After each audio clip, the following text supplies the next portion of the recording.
Hey everybody, and welcome to my in5 series where I cover a topic in about 5 minutes. B Jammin' Since Birth writes in and asks, in my opinion, which do I think sounds better, the P6 Lo-Fi sample rate or the MPC Air Lo-Fi sample rate?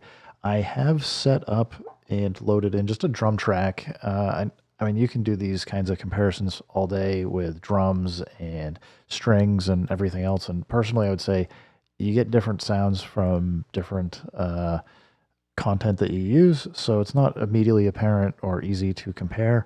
It's also kind of hard to get the exact same dynamic levels on devices just because unless you're going to go through and gain stage everything, I did my best to try and get these by ear to sound the same volume. So that's just recording that drum track. And this is the same drum track over here. You will notice that it immediately sounds a little bit different. And the reason why is on the P6, I recorded it in as mono just so that instead of having 3 seconds, I'd get closer to 6 seconds worth of sample time. So it's immediately an unfair playing ground for trying to make this comparison, but I just want to let you know.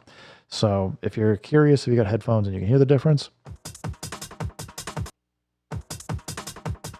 you can probably hear a little bit more of the range going back and forth. So yeah, there's some stereo imaging that you're getting on the MPC that you're just not getting on the P6. That said, a few things to note. One is we have a very direct control over the bit depth on the Air LoFi, which has nothing to do with the sample rate, but we can do fun things like this.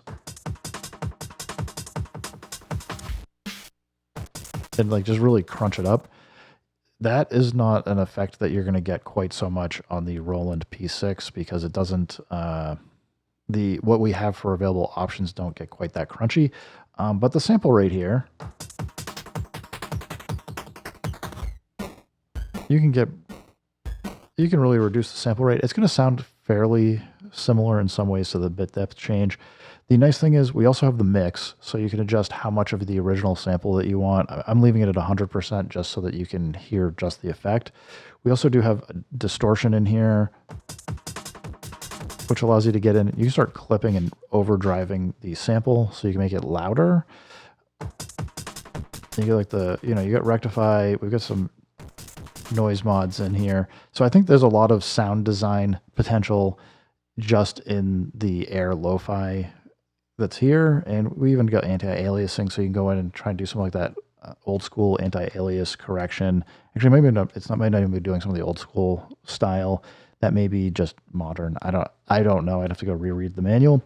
That said, that's kind of what the Air Lo-Fi has for options. On the flip side, the Lo-Fi effect here, if I hold MFX and go to F sharp, get Lo-Fi, and it has the 3 knobs that are available for us to go edit, which are going to be the pre-filter, Lo-Fi type, and tone. And tone allows you to do a lot of shaping of the sound. The pre-filter is basically how much is it going to be changing the sound before it goes into the Lo-Fi filter, kind of like what you might get for like some of the distortion or other effects here. And we still have, similar to the SP404 Mark II, if you hold shift, you also get a second bank of things that you can change. So we have a filter cutoff, we've got a balance.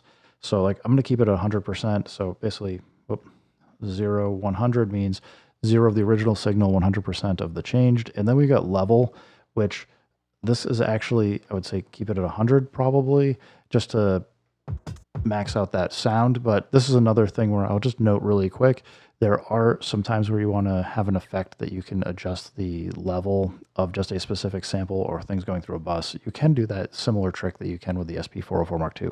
That said, you don't really have the ability to change the sample rate on the P6 other than by using the Lo-Fi button when you're playing. So you can hit this and then change your sample rate of how it's playing it back, but it's not the same as this Lo-Fi effect. So really on the P6, you're going to be adjusting your sample rate from that 44.1 kilohertz down to 22, down to 14, 5 or 6, and then down to 11. So That's going to be when you're sampling in, you want to make those judgment calls. Whereas on the MPC, you can kind of do this as an effect where you're actually just changing and automating things that you can't do on the P6. That said, we can kind of play around with some of these. And you kind of hear it does, like this first effect that is just the pre-filter. It does have some adjustments on it to the sound. You can hear the lo-fi type. Similarly has like some effect on that sound. And the tone's really what I find usually allows you to change. Are you accentuating basically the bass or the treble? And then on the, we'll go all the way back down, but on the shift page, if you come back over, we'll make sure this is opened all the way. You can then, come in and drop it. It is harder because you have to hold shift and the pad because I have it on gate mode right now. So do shift. Now we're muting it. That's not what I want. Yeah, it's a little bit more fiddly doing some of this stuff as a performance effect on the P6, just because you have to hold shift to get the page and the mute. Anyway, I'm going to stop playing around. I don't know if you guys have your own formed opinions on things. Personally, if I'm doing sound design, I would say I want the MPC, at least for this lo-fi effect.